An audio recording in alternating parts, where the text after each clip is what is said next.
Vous êtes sur France 24 et vous avez raison. Bienvenue dans votre journal de l'Afrique. À la une ce soir, le mandat de la MONUSCO prolongé d'1 an. La mission de maintien de la paix de l'ONU en RDC aura un rôle dans la surveillance du cessez-le-feu avec les rebelles de l'AFC M23 dans l'est du pays. Explication à suivre.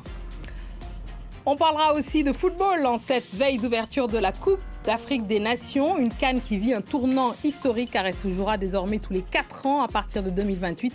Nous irons au Maroc voir la préparation des Lions de l'Atlas, mais aussi celle des éléphants qui chercheront à défendre leur titre avec les supporters sur les starting blocks. Et notre focus de ce soir s'intéresse à la santé maternelle au Bénin où notre invité a fondé il y a 10 ans une maternité dans le village de sa grand-mère. Flora Coquerel, Miss France 2014, franco-béninoise, s'est lancée dans un projet humanitaire il y a plus de 10 ans. Une réalité loin des podiums, mais aussi au plus près des mères et des bébés. Elle nous racontera. On ouvre ce journal en allant en République démocratique du Congo où le mandat de la MONUSCO a été prolongé d'1 année. La mission de maintien de la paix de l'ONU aura un rôle dans la surveillance d'un cessez-le-feu avec les rebelles de l'AFC M23 dans l'est du pays. Emmett Livingstone nous en dit plus. Vendredi soir, l'ONU a prolongé le mandat de sa force de maintien de la paix en République démocratique du Congo jusqu'au 20 décembre 2026. La mission est chargée de protéger les civils dans les provinces du Nord Kivu et de l'Ituri. Mais la MONUSCO jouera également un rôle de médiation dans le conflit entre les rebelles de l'AFC M23 en vertu du nouveau mandat. Elle est chargée d'aider le gouvernement congolais à neutraliser la milice des FDLR et la MONUSCO s'est également vue confier un rôle dans la surveillance d'un cessez-le-feu convenu entre les rebelles et le gouvernement qui a été signé en octobre. Cela pourrait ramener certains éléments de la MONUSCO dans la province du Sud Kivu où les rebelles de l'AFC M23 ont lancé une offensive ce mois-ci. Pour rappel, la MONUSCO s'était retirée du Sud Kivu l'année dernière dans le cadre d'un plan progressif de départ de la RDC qui a été mis en suspens avant donc cette prolongation de son mandat. On passe à la Coupe d'Afrique des Nations, la plus grande compétition sportive du continent qui vit d'abord un tournant. La CAN se jouera désormais tous les 4 ans à partir de 2028. Un changement voulu par la CAF pour mieux aligner le calendrier international et ménager les joueurs africains évoluant en Europe. Autre annonce, la création d'une Ligue des Nations africaines dès 2028 sur le modèle européen. Et sur le terrain, à la veille de l'ouverture du tournoi, nous allons au Maroc où l'équipe hôte se prépare pour son match d'ouverture face aux Comores.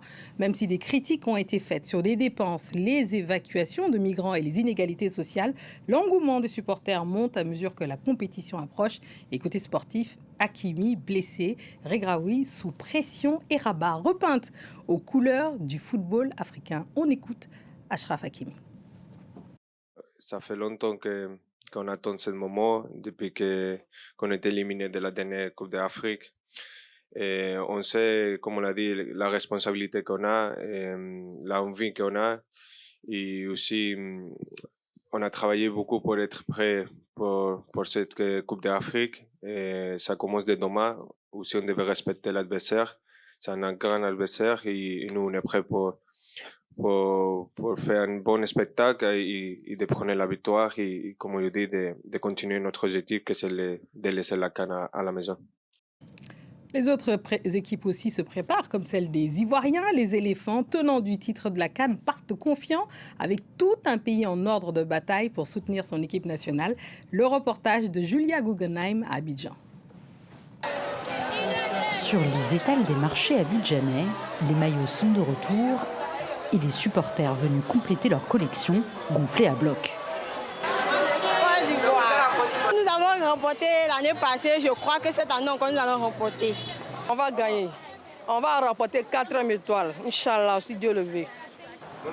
Après une victoire à domicile, les éléphants remettent donc leur titre en jeu au Maroc. Une aubaine pour les commerçants qui rivalisent d'originalité pour faire porter les couleurs de la Côte d'Ivoire à leurs clients. Moi, mon travail, c'est le maillot, ce sont les maillots. Mais le moment de la CAN, là, c'est différent vraiment des autres moments. Voilà, actuellement, là, il y a beaucoup de clients par rapport à les autres moments. On fait confiance à notre équipe. Alors, tout qu'on fait, nous, on part avec la coupe pour aller les présenter et on ramène la coupe à la maison. Si plusieurs milliers d'Ivoiriens ont prévu de faire le déplacement au Maroc pour soutenir leur équipe nationale, la Coupe d'Afrique des Nations se prépare aussi à Abidjan. À l'Agora de Koumassi, une des fan zones officielles ivoiriennes, c'est l'effervescence. Tu penses qu'on peut finir de monter ça avec quelle heure comme ça? Non, on ne peut pas te donner l'heure. On attend à peu près entre 5 000 et 7 000 personnes. On voit qu'il y a de l'engouement. Il y a des gens qui nous contactent chaque jour pour avoir le programme. Ils sont assez chauds à l'idée de vouloir venir ici pour profiter de cette CAN. La Côte d'Ivoire jouera son premier match contre le Mozambique le 24 décembre prochain. On passe à notre focus de ce samedi soir avec une invitée que vous connaissez sans doute pour sa couronne, mais que l'on découvre ce soir pour son engagement. Miss France 2014, Flora Coquerel, a fondé l'association Kelina pour améliorer la santé maternelle au Bénin, pays d'origine de sa mère. 11 ans après sa maternité, Nana Zalia, construite à Basilia, a vu naître plus de 400 bébés. Un engouement humanitaire loin des projecteurs, mais terriblement essentiel. Merci Flora Coquerel et bienvenue dans votre Journal de l'Afrique. C'est un plaisir de vous recevoir. Merci beaucoup. Bonsoir. Alors, vous êtes née en France, mais vous avez passé vos premières années au Bénin. En quoi cette double culture a façonné votre conscience sociale dès l'enfance ? Alors effectivement, je suis née en France d'un père français et d'une maman béninoise. On a évolué en France la plupart du temps, mais j'ai eu la chance de partir au Bénin très tôt et d'y aller quasiment tous les étés. J'ai toujours été très proche de mes racines maternelles et mes parents nous ont inculqué pas mal de valeurs, dont le don de soi. Dès le plus jeune âge, j'ai eu le meilleur exemple possible, puisque même avaient leur propre association quand j'étais plus jeune. Donc dès qu'on partait au Bénin, c'était et pour voir la famille maternelle, mais également pour participer à la construction d'écoles, de bibliothèques, faire du parrainage scolaire. Et naturellement, en grandissant, j'ai eu cette envie de poursuivre leurs actions avec la création de Kelina en 2014. En 2014, vous êtes Miss France, très exposée médiatiquement. À quel moment vous vous dites...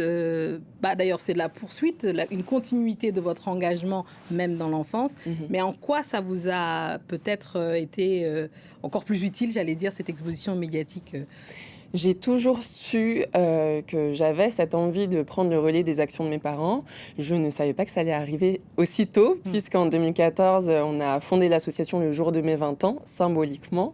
Miss France, c'était pas un rêve de jeune fille comme on peut le croire. Ça s'est présenté à moi et j'avais envie de donner un sens à cette année qui nous permet de prendre la parole. Et naturellement, je me suis tournée vers les actions qu'avaient mes parents et avec cette envie très forte de me consacrer aussi aux femmes béninoises et de devenir un peu leur porte-parole, notamment les femmes qui se situent en zone rurale, qui sont parfois oubliées, très loin d'infrastructures sanitaires, pour accoucher dans des conditions respectables. Ouais. Et donc on a souhaité leur redonner cette dignité en apportant notamment cette maternité et les qualifications au personnel qui agissent au sein de cette infrastructure. De cette infrastructure.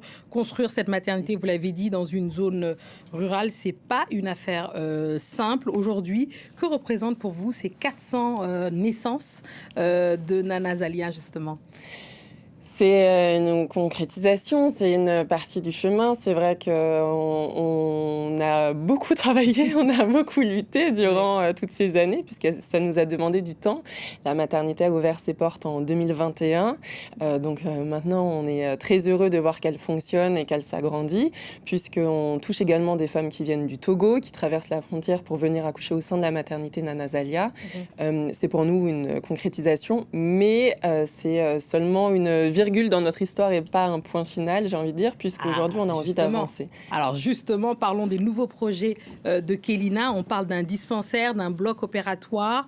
Parlez-nous-en, justement. Totalement. On a ouvert un dispensaire face à la maternité cette année. Donc, le dispensaire a seulement quelques mois, puisqu'on s'est aperçu, comme nous sommes dans une zone rurale, dépourvue d'infrastructures médicales, on s'est aperçu que beaucoup d'habitants du village et des villages alentours se rendaient au sein de la maternité pour se faire soigner, ce qui n'était pas le but premier, évidemment, de la maternité. Donc, on a décidé d'ouvrir un dispensaire face à la maternité qu'on souhaite désormais agrandir avec des salles de consultation annexes, notamment dentaires et ophtalmologiques, pour offrir un maximum d'offres de soins aux habitants.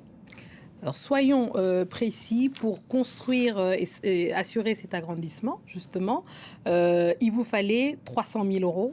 Vous avez fait une soirée caricative où vous avez recueilli près de 100 000 €. Ben là, maintenant, il vous manque 200 000, c'est ça? Exactement. Et en plus de cet agrandissement, on a aujourd'hui l'ambition de construire un bloc opératoire pour répondre à toutes les urgences vitales, obstétricales, puisque jusqu'aujourd'hui, elles ont l'obligation de parcourir encore 60 km pour se rendre à l'hôpital le plus proche. Donc, notre projet évolue, grandit. On a besoin de mécènes et de partenaires pour nous accompagner, puisque nous sommes uniquement à la tête du wagon, mais nous sommes juste voilà, la tête. On a besoin d'une chaîne solidaire qui nous permet d'aller au bout de nos projets et de nos ambitions. Alors, ceux qui nous écoutent, qui voudraient aider, qu'est-ce qu'ils doivent faire? Qu'est-ce qu'ils peuvent faire? Prendre contact avec nous, bien évidemment. Sur Kelina, associationkelina.org, également sur les réseaux sociaux. C'est vrai qu'aujourd'hui, ça nous permet de faciliter les échanges également. Il est possible, bien entendu, de faire des dons. Et sur... Il n'y a pas de petits dons, il faut dire les choses clairement. Il n'y a pas de petits dons. Et effectivement, pour une association, il n'y a pas de petits dons. Toute aide reste la bienvenue, donc n'hésitez pas à nous contacter. Ah oui, ils vont pas hésiter, c'est sûr. Et je sais que vous avez aussi d'autres ambitions d'éducation, d'insertion. Voilà, c'est... Totalement, les envies sont grandes. Aujourd'hui, on marche pas à pas puisqu'on est une association familiale, mais on a beaucoup de projets. Donc, au-delà de la maternité, comme je disais, on a l'envie de développer ce dispensaire, de construire le bloc opératoire, mais également de faire de la formation, voire de la e-formation, car aujourd'hui, tout est possible. Les connexions Internet sont même très bonnes et favorables dans les zones rurales, et de continuer aussi le dépistage, qui est très important. Mais alors, peut-être qu'après Miss France, je ne sais pas, un poste dans la politique, parce que c'est politique, là. Ça viendra peut-être. Ce n'est pas à l'ordre du jour, mais ça viendra peut-être. Ah oui, carrément. C'est peut-être, on aura, j'espère que ça... Oui, ça enregistre. Mais le Journal de l'Afrique enregistre. Donc, on pourrait effectivement vous voir un jour avec un engagement politique plus affirmé, on va dire. Ça pourrait être possible. Pour l'instant, on va rester avec Kelina. Mais oui, parce qu'au Bénin, c'est compliqué en ce moment. Donc, on va essayer de ne pas dire des choses. Mais effectivement, on suivra évidemment vos aventures. Flora Coquerel, merci infiniment d'être venue sur le Journal de l'Afrique, de nous avoir parlé de ces très beaux engagements, justement, au sein de Kelina, et pour la maternité et toutes ces femmes dans ces zones rurales qui ont cruellement besoin de santé, évidemment, et d'actions comme les vôtres. Merci infiniment d'être venue chez nous, Flora Coquerel. Et c'est ainsi que nous refermons ce Journal de l'Afrique. Merci à tous ceux qui nous ont suivis partout dans le monde. Et ce soir, en particulier, de Basilia à Paris, en passant par Rabat, c'est là où se joue la Coupe d'Afrique des Nations. Restez avec nous, car l'actualité continue sur France 24. Merci.